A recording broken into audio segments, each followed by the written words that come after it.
tenzende tungamire mukati mezviedzo mananda andibata ndimwino dombo ndiwigete ndimwimo tungamire tenzende tungamire semana onyaradzwa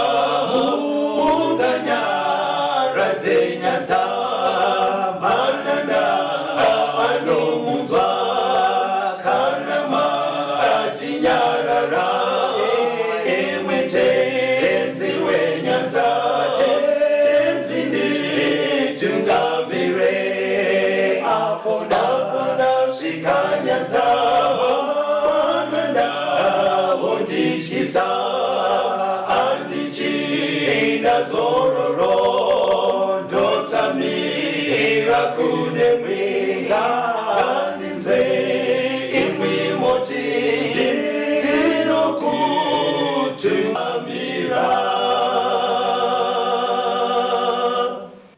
Kwaziwai vateereri, tinokuchingamidzai kuchirongwa The Second Coming of Christ chamunopiwa na Pastor Gift Ruhodzi vekuNorth Zimbabwe Conference of the Seventh-day Adventist Church pamwe chete namufundisi Caston Betera vekuEast Zimbabwe Conference of the Seventh-day Adventist Church. Mustudio nhasi tina Proclaim Ruhodzi ari kutiisira musign language. Tina zvakare Pastor Marvin Muzanenhamu vari kutiverengera Bhaibheri redu.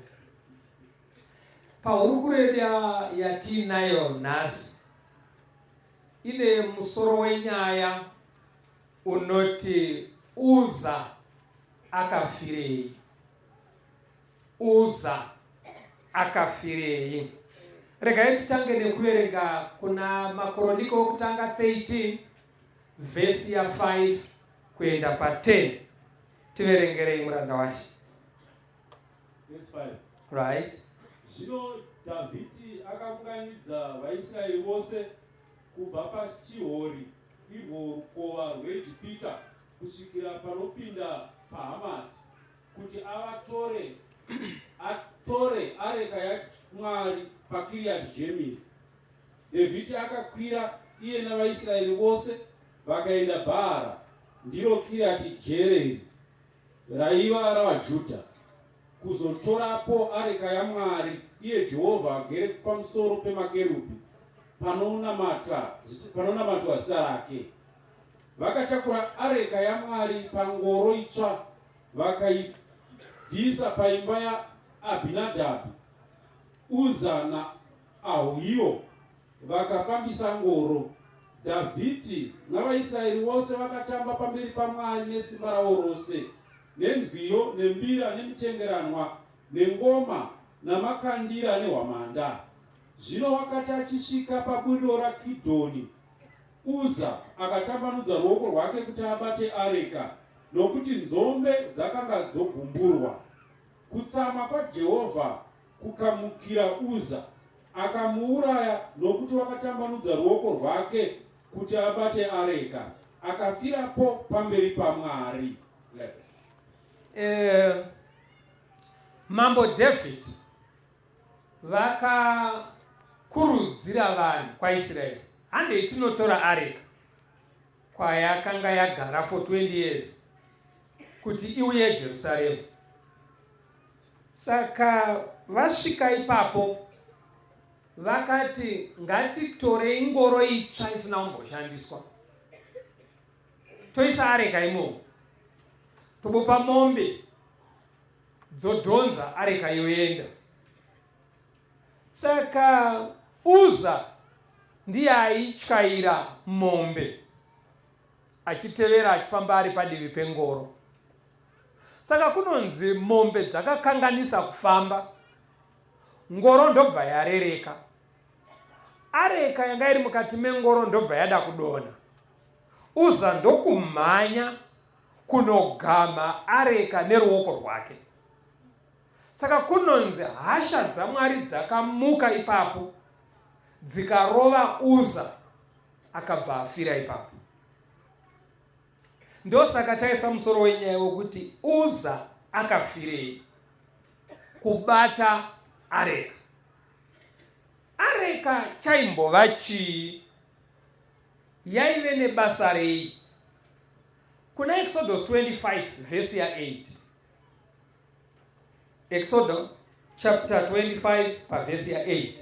Verse ya 8. Right. Ngavandiitire nzvimbo tsvene kuti ndigare pakati pavo. Mwari anorayira kuna Moses, ndigadzirirei nzvimbo tsvene ndigogara pakati penyu. Ndokubva pavakwa sanctuary. Musanctuary umwe wemidziyo kana nhumbi dzaiwanikwamo yanga iri ark. Areka chaiva chibhokisi maigara mahwendefa emitemo ine 10 mukati. Saka areka ndo container, ndiwo mudziyo waive nematombo akanga akanyorwa mitemo ine 10 waiwanikwa musanctuary. Kuna mabasa 7 pavhesi ya 47 na 48 pane imwe pfungwa inojekeswa ipapo. Inoti kudii? Stephen achiparidza, Solomoni akamuvakira imba, asi wokumusoro-soro haagari mudzimba dzakavakwa namaoko, sezvazvakarebwa nomuprofita achiti, denga ndicho chigaro changu choushe, nenyika chitsiko chetsoka dzangu. Muchandivakira imba yakadiniko? Ndizvo zvinoreva Ishe. Kana nzvimbo yandingazorora pairi neipi? Hanzi kunyangwe Solomoni akavaka temberi achitoredzera kusanctuary yakavakwa naMozisi murenje. Mwari ndiye akanga ati ndivakirei nzvimbo yakadai ndigogara pakati penyu. Asi panapa muparidzi ari kuti Mwari haakwane mudzimba dzinovakwa navanhu. Kunyangwe akati ndivakirei nzvimbo ndigogara pakati penyu, asi hakusi kuti Mwari aitouya literally kutoona kuti 1 2 otouya opinda sekupinda kwandingaita inini kumba kwangu. Saka zviri kurevei? Iye Mwari achiti ndivakirei nzvimbo iyi ndigogara kwamuri, muprofita achidzidzisa oti Mwari haakwane mudzimba dzinovakwa nevanhu. Pfungwa inobuda panapa ndeyekuti zvivakwa zvakavakwa izvi, sanctuary chero neiyo areka, micherechedzo chete yesimba raMwari neuvepo hwaMwari pakati pavanhu. Mukafamba munzvimbo zhinji mukati menyika semuenzaniso, munoona paine portrait yemutungamiriri wenyika, mufananidzo wake. Hazvireve kuti mutungamiriri wenyika atoripo pakambani ipapo literally, asi kuvepo kwemufananidzo wavo kune zvakunorangaridza kune vanosvika ipapo nevanoshanda ipapo. Ndinorangarira kuma 80s, pane umwe mukomana venoti anga apindwawo nei, akaenda paportrait yemutungamiriri wenyika akaibvarura picha yakanga yakanamirwa payakanga yanamirwa. Ndobva aonekwa achidaro, atanga aimwaya mavhu. Saka zvakaitika ndezvekuti nyaya yacho yakatoenda kumatare edzimhosva, akapara mhosva. Asi mutungamiriri wenyika kwavaiva havana chavakambonzwa, havana kunzwa kana kumarwa paaibvarura mufananidzo wavo. Asi zvaakaita zvaive nekushora mutungamiriri wenyika, zvaive nekudzikisira mutungamiriri wenyika. Ndo mhosva yaakapinda pari. Tinoda kuverenga vhesi redu rinoteera zvakazarurwa 11 vhesi ndeya 19. Ipapo temberi yaMwari iri kudenga yakazarurwa, areka yesungano ikaonekwa mutemberi yake. Ipapo kwakavapo mheni namanzwi nokutinhira nokudengendeka kwenyika nechimvuramabwe chikuru. Pane imwe nguva Johani mudzidzi waJesu akazarurirwa kudenga, anoti iye kudenga akavhurirwa temberi, kureva kuti kudenga kune temberi. Ndo iya yakaratidzwa Mozisi ari mugomo, akanzi pawakuvaka nzvimbo tsvene vaka seyandakuratidza iri kudenga. Kune iri kudenga John anoratidzwa muine ark, ndiyo ark yakagadzirwa naMozisi. Saka ark yaitakurwa ishi wanga uri mufananidzo wechaiyo chaiyo iri kudenga kunogara Mwari, nekuti temberi yokudenga ndo mumba munogara Mwari. Saka zvaiitika musanctuary yepano pasi zvaishurudzira zvokudenga. Kuvepo kweark zvainongedzera mamiriro azvakaita kudenga kunoshandira Mwari achishanda muzano reruponeso rwekuponesa vanhu vari pamusoro penyika. Saka ark iyoyo yepano pasi yagadzirwa ichikopwa iri kudenga. Payainge iri yainongedzera uvepo hwaMwari nekushanda kwaMwari. Saka ndiyo yakanobatwa naUza. Regai tinzwe kuna Samuel wekutanga 4 vhesi ya 10 na 11 tione zvakamboitika neark iyoyi. Vhesi ya 10 vhesi 10 na 11 Samuel wekutanga chapter 4. Zvino vaFiristia vakarwa, vaIsraeri vakakundwa, vakatiza mumwe nomumwe kutende rake. Kukavapo kuvurawa kukuru, nokuti kuvaIsraeri kwakafa vanhu vane zviuru zvina 30 vaifamba namakumbo.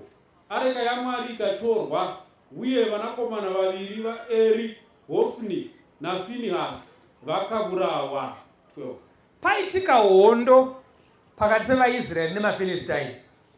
VaIsraeri vachiona kuti vari kukundwa vakati hatitorei ark tiende nayo kuhondo, nekuti mufungwa mavo vainzwisa kuti panenge paine ark tinoperekedzwa neuvepo hwaMwari.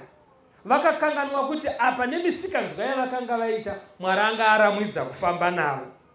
Saka ark yavaenda nayo maFilistines vavarwisa, vakatora ark iyaya ndobva vaenda nayo kunyika kwavo. Yaendwa nayo pane zvakanoitika sezvazvinobuda kuna Samuel wekutanga 5. Tiverengerei mufundisi pavhesi ya 3 na 4. Areka yatorwa yaendwa nayo nemaFilistines. Chii chakanoitika ikoko? Vakanosvika ndobva vaiisa mutemberi yechimwari chavo chifananidzo chainzi Dagoni. Saka vakasvikoigadzika. Mupfungwa mavo vaiti zvatakurira vaIsraeri naMwari wavo tamukurira. Saka chimwari chavo vaifunga kuti areka ndiye Mwari wevaIsraeri. Saka vakatakura areka iyaya ndobva vanoiisa pasaidi paMwari wavo ainzi Dagoni. Vhesi ya 3 na 4 ya Samuel wekutanga chapter 5. Zvino veAshdodhi vakati vachimuka mangwanani, vonei Dhagoni wawira pasi nechiso pamberi peareka yaJehovha. Vakatora Dhagoni vakamugadzikazve panzvimbo yake. Zvino vakati vachimuka mangwanani, vonei Dhagoni wawira pasi nechiso pamberi peareka yaJehovha. Nomusoro waDhagoni nenzara nezvanza zvamaoko ake ose maviri zvakanga zvavhunika zviri pachikumbaridzo chomukova.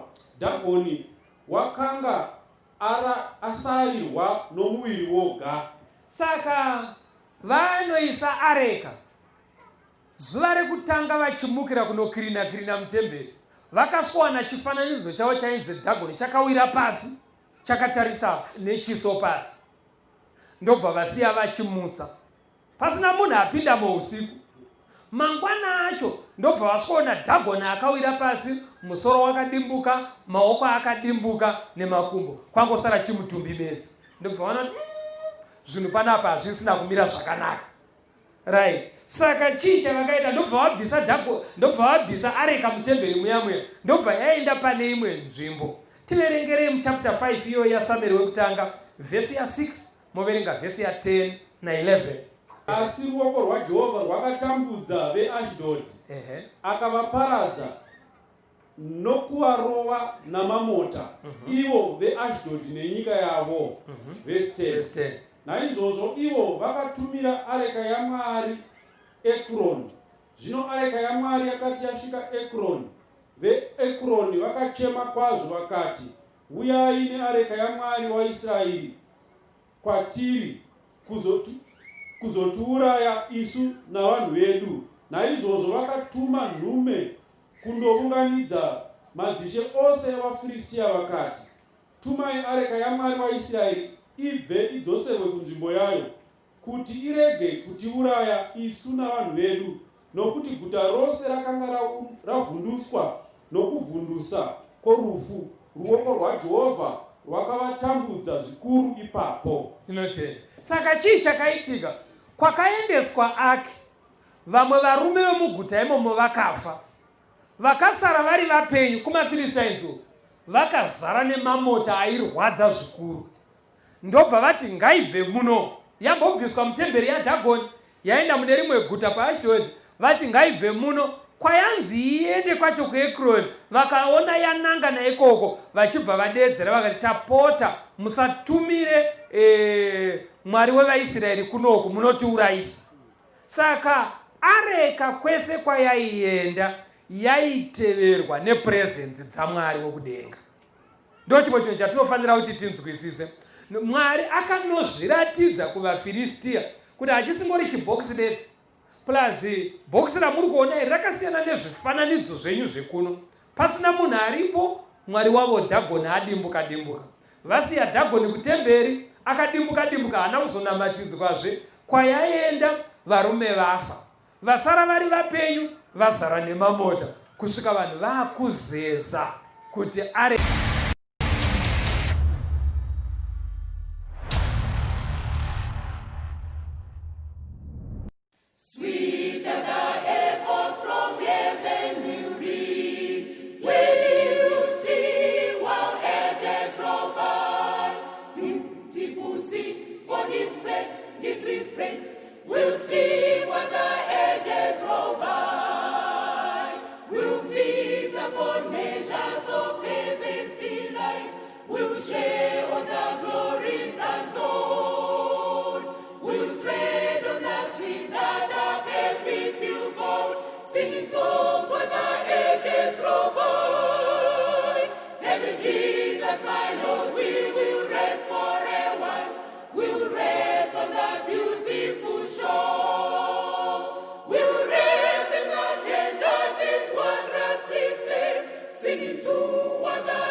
singing to what the edges roll by.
Saka toda kuenda mberi tiri muhurukuro yedu. Uza akafirei. Taona kuti areka yatorwa yakasweta dambudziko kuna Dhagoni mwari wevaFiristia, right? Asi yaita dambudziko ikoko, vanoibudisa mutemberi yaDhagoni voenda nayo kune rimwe guta, vanhu vofa, voita mamota. Yobviswa imomo kuti iende kune rimwe guta, vati makuda kutipedza kuno, garai nayo ikoko. Samueri wokutanga 6 toda kuverenga vhesi ya 2 na 3, tigoverenga vhesi 7 na 9, tozoverenga vhesi ya 10 kuenda pa12. Ngatiteererei, tiri kuteera hurukuro yedu inoti Uza akafirei. 1 Samuel 6 vhesi ya 2 na 3, vhesi ya 7 kuenda pa9, tobva taverenga 10 kunosvika pa12. Tiverengerei mufundisi. Verse 2. VaFiristia vakadana vaprista navakuru vakati, tichaita seiko neareka yaJehovha? Tizivisei mutoo watingadzosera nayo kunzvimbo yayo. Vakati, kana muchidzosera areka yaMwari waIsraeri, musaituma isine chinhu, asi munofanira kuitumira chipiriso chemhosva. Ipapo muchapora, mugoziva kuti ruoko rwake runoregereiko kubviswa kwamuri. Verse 7 kuenda pa9. Naizvozvo zvino torai mugadzire ngoro itsva nemhou mbiri dzinonwisa dzisina kumboiswa joko.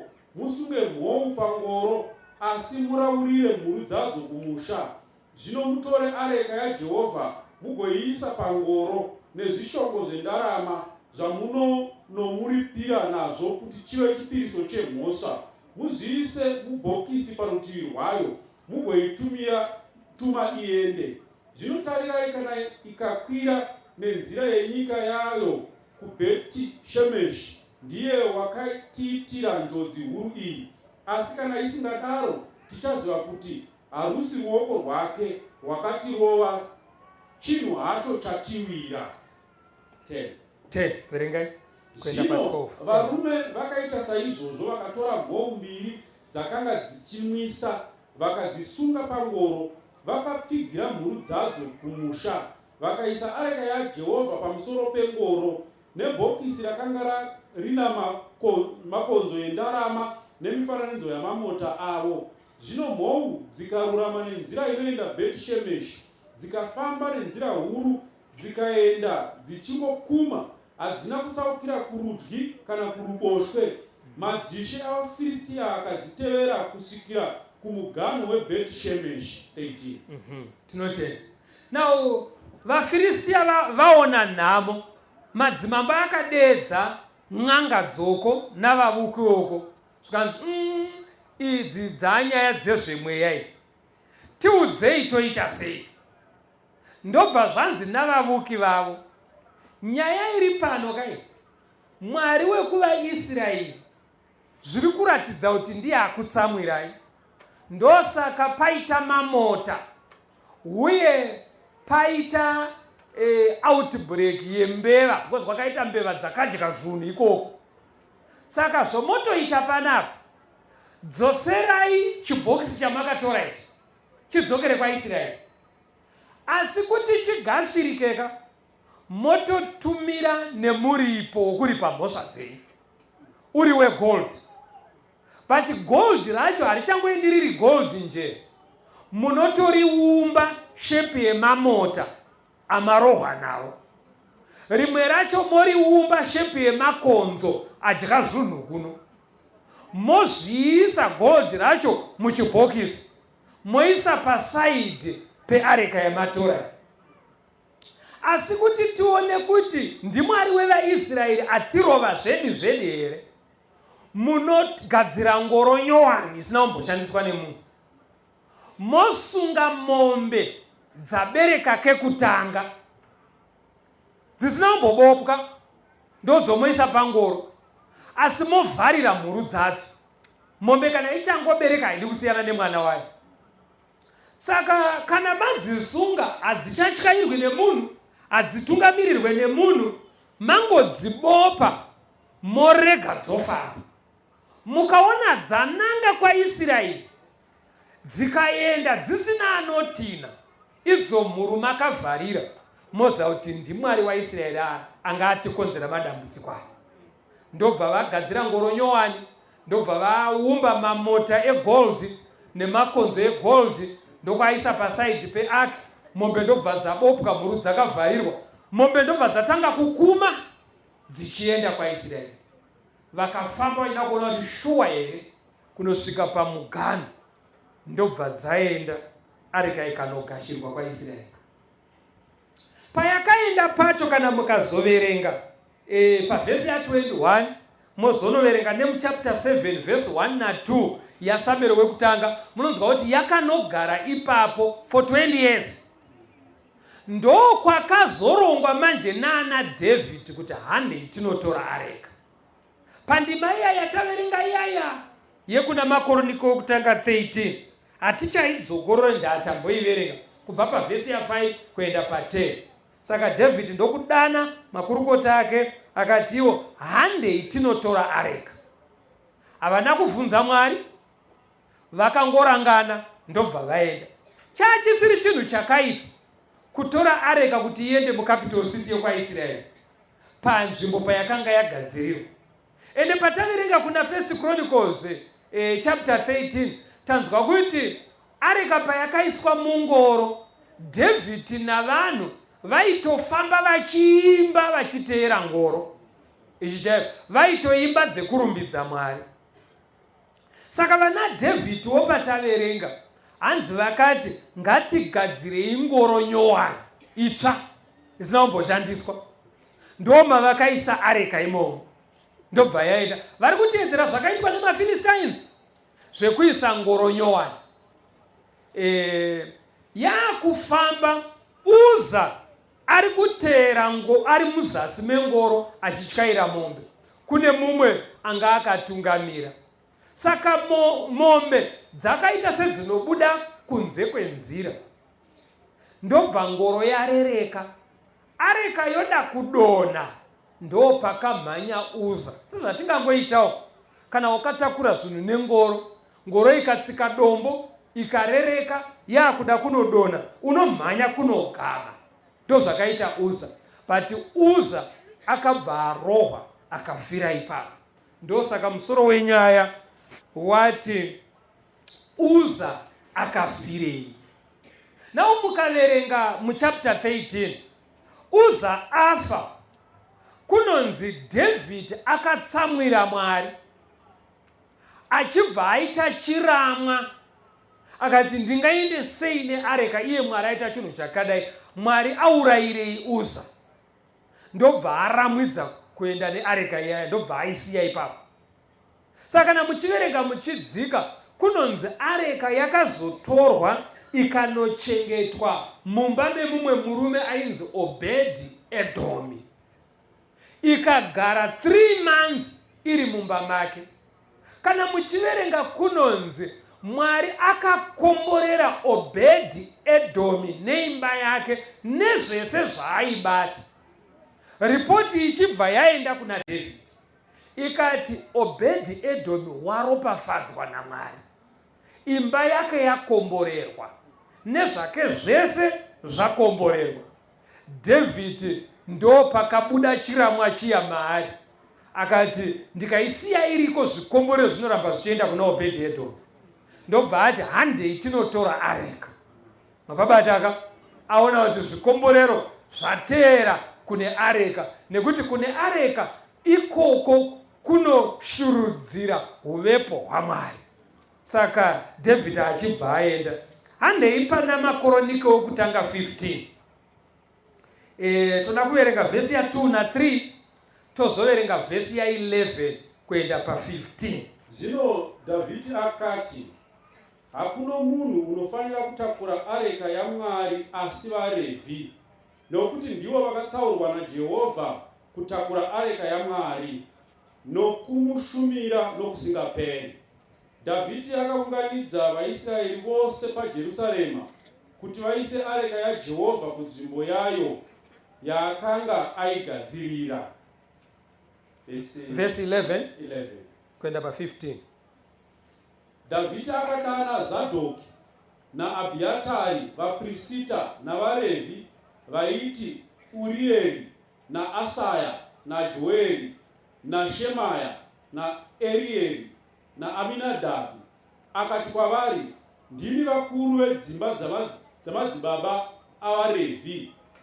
Chizvinatsai imi nehama dzenyu kuti mukwire neareka yaJehovha Mwari waIsraeri kunzvimbo yandakaigadzirira, nokuti nemhaka yokuti hamuna kuitakura pakutanga, Jehovha Mwari wedu wakatirova nokuti hatina kumutsvaka sezvatakarayirwa. Naizvozvo vaprista navaRevhi vakazvinatsa kuti vakwire neareka yaJehovha Mwari waIsraeri. Vana vaRevhi vakatakura areka yaMwari pamafudzi avo namatanda akanga aripo, sezvavakarayirwa naMozisi neshoko raJehovha. 16. Right.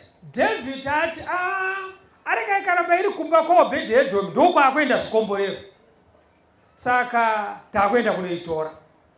Asi apa manje anobva adedza vaprista, odedza vaRevhi, oti zvinatsei nekuti ndimi mune basa rekutakura areka, tiende tindotora areka. Munoona pekutanga paya patakaenda hatina kuita sekurayira kwaMwari. Imimi ndimaifanira kuitakura. Zvatisina kudaro uye hatina kubvunza Mwari, ndosaka hasha dzaMwari dzakauya pamusoro pedu. Nekuti takanotakura areka chaive chinhu chakanaka chaifanira kuita, asi matakuriro acho akatsamwisa Mwari. Saka imimi chizvinatsai, muende munoitakura. Zveshuwawo vaRevhi vachibva vazvinatsa, ndobva vaenda, ndobva vanotakura areka, asi havana kunoitakura nengoro. Aiwa, hanzi vakauya yakatakurwa pamafudzi avo. Mapabataka? Toda kuti munzwise chinhu ichi, vateereri. Mwari akanga arayira vaIsraeri, nekuti David ari kuti vakaita sezvakarayirwa naMozisi. Akambenga avarayira kuti kudii? Kuna Numeri 4 pavhesi ya15. Toda kuti tiverenge Numbers 4 verse 15, tigoverenga zvakare Exodus 25 vhesi ya14. Tinzwe kuti pamatakurirwo ezvinhu zvepasanctuary, zvepaimba tsvene, Mwari akanga akarayira kuti zvinofanira kuitwa sei. Numbers chapter 4 pavhesi ya15. Verse 15. Zvino kana Aroni navanakomana vake vapedza kufukidza imba tsvene nenhumbi dzose dzeimba tsvene, kana ungano ichida kusimuka, zvino vanakomana vaKohati vanofanira kuuya kuitakura, asi ngavarege kubata zvinhu zvitsvene kuti varege kufa. Zvinhu izvi ndizvo zvinofanira kutakurwa navanakomana vaKohati patende rokusongana. 25 verse 14 Exodus 25 verse 14. Ugopinza matanda iwayo muzvindori zviri panhivi dzeareka kuti areka itakurwe nawo. Mwari zvaakanga akarayira aiti pavaifamba murenje, kana vaakusimuka kubva panzvimbo pavanga vari kuenda kune imwe nzvimbo, vaprista ndo vaitenderwa kuuya kuzorongedza nhumbi dzepanzvimbo tsvene. Ndo vaiuya vorongedza areka, vapedza kurongedza zvese sezvo zvaifanira kufamba zvakatakurwa. Areka zvayakanga yakaitwa, bhokisi iri raive nemarin'i kumakona. Saka mumarin'i aya maipfekerwa danda robva kune rimwe divi ronopinda mune imwe rin'i kune rimwe divi. Saka chii chaizoitika? Airongedza zvese izvi vaprista vaibva kuimba yaAroni. VaRevhi vaishanda mabasa ari general paimba tsvene ndo vaichizouya vaisabata arekayo, vaibata bango rakachinjika rapinda nemumaringi, umwe wobata uko, umwe wobata uko, voisa pamafudzi, areka yakarembera. Saka areka yaisafanira kubatwa neumwe munhu asiri muprista. Mwari akati anenge angoibata anofa. Panoda kuti pajeke vateereri. Ndo marayiriro akanga akaita Mwari, ndo matakurirwo aiitwa areka iwayo.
Hurukuro yedu yatiri kuita, Uza akafirei. Chii chakaita kuti Uza afe? Mwari akarayira zviri pachena. Kana maakufamba, vaRevhi ndo vanotakura areka, asi havaibate nemaoko, inobatwa nevaprista. Zvakare yaisatakurwa mungoro, asi yairembedzwa pamafudzi. Saka vaFiristia pavakatora areka, Mwari akavasiya vakadaro. Rega tiverenge Mabasa 17 vhesi ya 30. Naizvozvo Mwari wakarega hake kurangarira nguva dzokusaziva, asi zvino unorayira vanhu vose kwose kwose kuti vatendeuke. Anzi Mwari kana achiuya pakati pevanhu, pane zvinhu zvinoitwa nevanhu munguva dzekusanyatsoziva kana kusanyatsonzwisisa. Hanzi Mwari anoita sokurega zvakadaro. Ndosaka Mwari asina kutsamwira vaFiristia pavakabata areka vasiri vaRevhi, vasiri vaprista, vakatoitakura vakaenda nayo.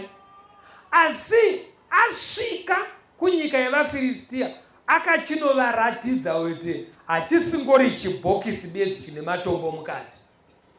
Ichi ndo panoratidza uvepo hwangu. Madambudziko aya aitika kuvaFiristia, vakati ngaidzokere, vaadvaiswa nevavuki vavo. Ndobva vaudzwa nzira, because kuvaFiristia kwaakusina muprista, kwaakusina muRevhi. Saka vakati gadzirai ngoro nyowani. Mwari achibva abvumira kuti vaFiristia vatakure areka ibve pane imwe nzvimbo ichienda pane imwe iri mungoro nyowani, ichidhonzwa nemombe. VaIsraeri vaina David ndobva vada kusvikoteedzera vaFiristia vanga vasingazive chokwadi chaMwari. Ende mambo aitovepo, nevatungamiri vekwaIsraeri vaitovepo, ende vaitoimba nziyo dzekuchechi vachisumudza areka, zvekuti mukufamba kwavo neareka vaitonamata vachirumbidza Mwari. Asi Mwari akaramba kugashira, chero ngoro yaive nyowani akazviramba kuti handinamatwe nevaIsraeri sekanamatirwo kandakaitwa nevaFiristia vasingazivi. Uzawo haminoti zvakauya sei, ndo dambudziko rimwe rekuenda pazvinhu zvaMwari uine moyo usina kushanduka, usingazvininipise, uine zvitema zvako zvakahwanzika kuvanhu, asi Mwari achizviziva. Ndobva anobata areka iye achinyatsoziva kuti areka haibatwe chero nemuRevhi. Ndosaka Mwari akamurova nehasha dzake akafira ipapo. Zviri kujeka here? Mwari akaramba kugashira kashumirirwo kwaIsraeri kakagashira kuvaFiristia. Ndo zviri kunzi namabasa. Nguva dzekusaziva Mwari anoita kuti chigosiyei zvakadaro, havazive zvavo.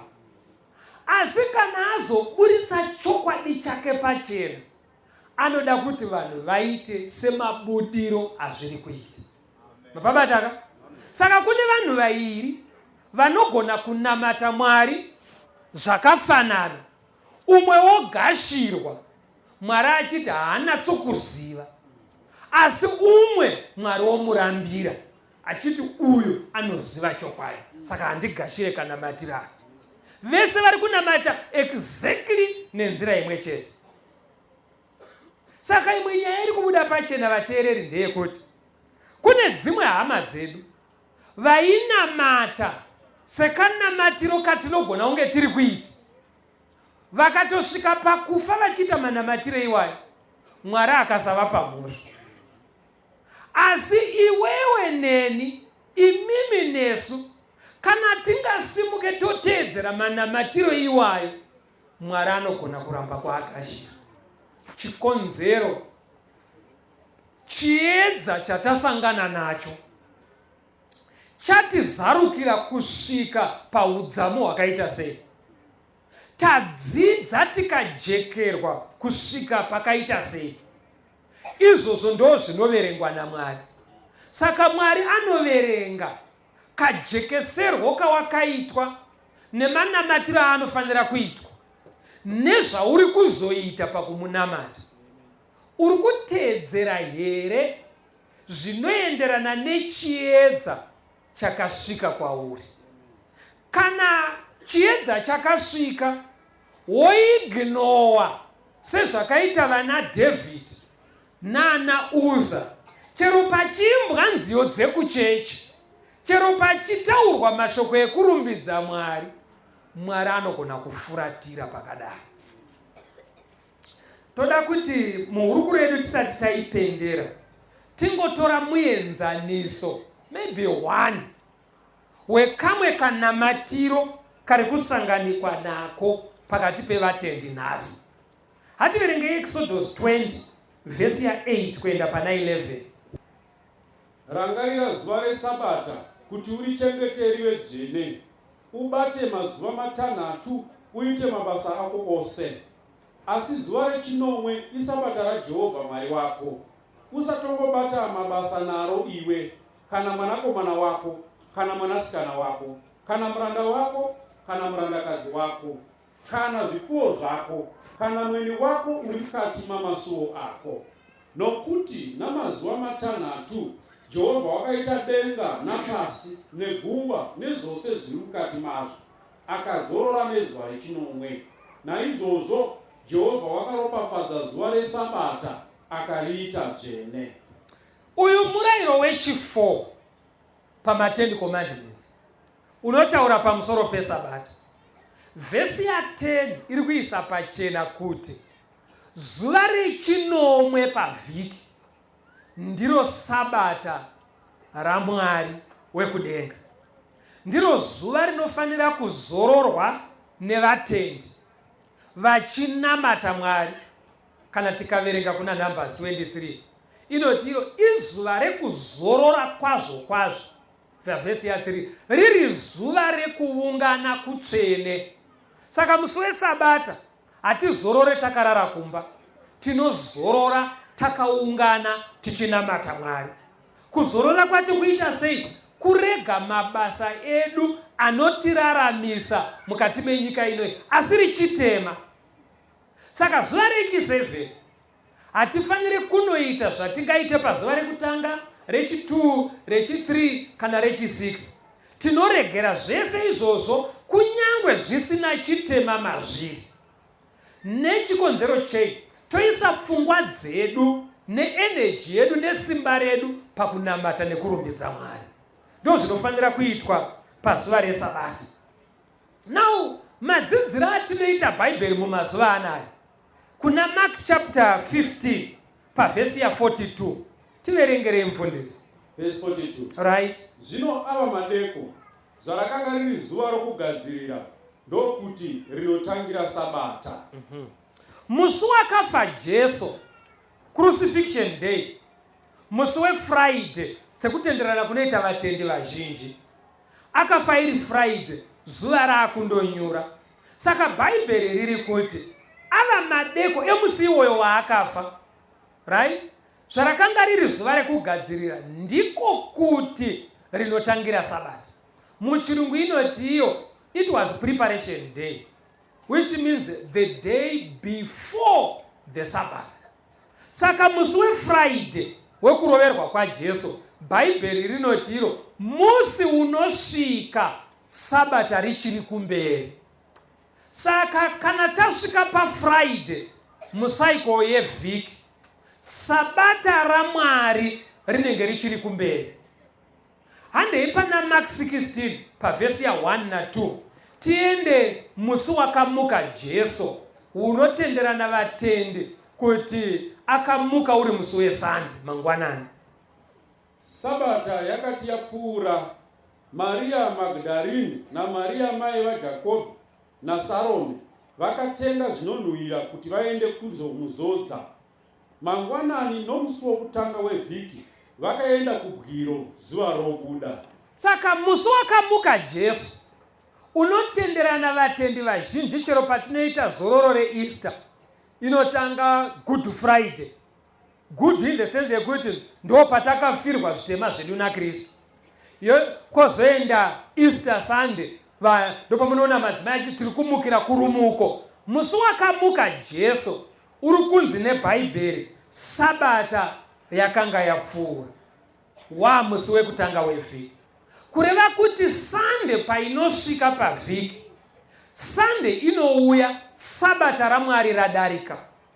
Saka Sabata raMwari izuva rekuti Friday rinenge richiri kumberi, Sunday rinenge radarika. Nerombo rakanaka pakati peFriday neSunday panongoone day rimwe chete bedzi. Saka day, kana muchitsvaga Sabata raMwari, munoritsvaga kumberi kweFriday, asi moritsvaka shure kweSunday. Saka ipapo pane zuva 1 bedzi, ndo Sabata raMwari. Pamakalenda amazuva ano rakatumidzwa kuti Saturday. Dai nguva yanga ichititendera tainotsvaga kuti zita irori rakabvepi. Asi nyaya yedu iri pakuti musi uri pakati peFriday neSunday ndo pane Sabata raMwari, zuva rechinomwe revhiki, rinofanira kuti vana vaMwari vazorore mariri vakaungana vachimunamata. Vamwe vanobva vatiwo zvakabva zvapera kuungana kwacho, kuyera kwacho kwakapera nekufa kwaJesu. Inzwai Bhaibheri kuti rinoti kudii pana Isaiah 66 vhesi ya22 na 23. Tinzwe kuti Sabata raMwari rakapera here kuyera pakauya Jesu akafa paKalvari. Nokuti denga idzva nenyika itsva zvandichaita sezvazvichagara zviripo pamberi pangu, saizvozvo rudzi rwako nezita rako zvichagara zviripo, ndizvo zvinotaura Jehovha. Zvino panguva iyo nyama yose ichauya kuzonamata pamberi pangu, pakugara kwomwedzi mumwe nomumwe napaSabata imwe neimwe, ndizvo zvinotaura Jehovha. Bhaibheri riri kuisa pachena kuti vachazoponeswa vachararama nokusingaperi vaamupasi idzva. sabata rinenge richiri kungocherechedzwa. Saka sabata raMwari repamirayiro ine 10 riri remusi wechinomwe wevhiki uri pakati peFriday neSunday harina kuparadzwa kuyera kwaro pakafa Jesu, nekuti chero mupasi idzva rinenge richingoyera. Saka pakunamata kwatiri kuita manje nhasi, munoziva kuti kune vamwe vatendi vakasvika pakufa vachifunga kuti Sunday ndo sabata raMwari, zvekuti vaiti kana Sunday yasvika, kana washeni vanga vasingaite, raive zuva ravaienda kuchechi, vairegera amwe mabasa ese epamba vaisaenda kubasa, izuva ravaienda kunonamata Mwari uri musi weSunday. Vakatosvika pakufa vakaperera vasingazive. Asi mukatarisa mumazuva ano atiri kurarama, hatisisiri mumadark ages. Mumadark ages ndo maiti munhu kana achida kuziva chokwadi ainobvunza mupristi, ainobvunza kuna mufundisi kuti chokwadi ndechipi, nekuti vatendi vanga vasingatenderwe kubata Bhaibheri. Mabhaibheri aiverengwa navaprista bedzi. Asi mumazuva ano atiri kurarama, munhu wese anobvumirwa kuve neBhaibheri rake akasunu, nekuti ndo textbook yekunamata nayo, ndo matinodzidza nezvaMwari. Saka kana maakuverenga manje textbook yedu, Bhaibheri rinobva raisa pachena kuna Mark kuti Friday harisi sabata, rinotanga sabata richiri kumberi, Sunday haisi sabata, rinozouya sabata rapfuura. Saka vatendi vemazuva ano vari kurarama muchiedza chakajeka, hatina excuse seyaive nevatendi vakafa kudhara. Munyatsopabata ipapa vateereri. Saka Mwari zvaanoda manje, anoda kuti timunamate tichiteedzera chokwadi sekurayira kwaakaita. Kana akati iye muchandinamata musi weSabata remusi wechinomwe wevhiki, morega kuita mabasa enyu ese, hazvina pembedzo pamberi paMwari kuti paite umwe munhu anowana chikonzero chekurega kuchengeta Sabata. Ndosaka musoro wenyaya uchiti Uza akafirei. Vakanamata kanamatiro kakaitwa nemaFilistines, Mwari akazvigashira, asi nevaIsraeri Mwari akaramba. Saka sabata raMwari kuvatendi vekudhara vakanga vasina mikana seyatiinayo yekudzidza chokwadi sezvatiri kuita izvi, Mwari anogona kunge akatovagashira vakadaro vachiperera paSunday, Mwari akazvigashira. Asi iwewe neni nhasi Mwari haangagashire. Uza akatofa vari kuchechi vachiimba nziyo dzechechi, mambo aripo nevafundisi varipo, asi akafa. Hasha dzakauraya Uza ndedzaMwari. Saka kungoimbira nziyo dzine mashoko emuBhaibheri handiko kunamata. Kutaura zvaJesu hakuna kukwana, asi kumunamata sezvaakarayira mukati meshoko rake. Saka vadiwa vateereri, Mwari ane hanya nekanamatiro kedu, ane shungu dzekuti titeedzere. Ndangotora muenzaniso 1 chete weSabata. Ngatisaitai nekuti izvi ndo zvechechi yedu, izvi ndo zvandakatiswa nasekuru wangu, murume wangu akafa achindisiya ndichipinda iyoyi, baba wangu akafa ndichipinda iyoyi. Izvozvo handizvo zvinokosha. Mwari anogona kugashira murume wenyu akafa ari pachiedza ichocho, asi iwewe wonze wakazvinzwa pachirongwa chesecond coming. Saka hausisina excuse seyaive nemurume wako paakafa, hausisina excuse seyaive nemufundisi akatanga chechi yenyu muarea yamunogara, nekuti iwe wajekerwa zvakujekera, zvichitaurwa muredhiyo, zvichitaurwa muTV. Saka vadiwa vateereri, ngatirambei tichifamba pamwe chete muchirongwa the second coming of Christ, tichidzidza Bhaibheri. Paita mibvunzo, sunungukai kutifonera, musununguke kutumira mameseji, tinobatsirana. Musakanganwa foni namba idzi 0775 460 175, 0775 460 175, kana kuti 0716 452 086, 0716 452 086. Tirambe tichisangana muchirongwa tigosangana muchikamu chinotevera.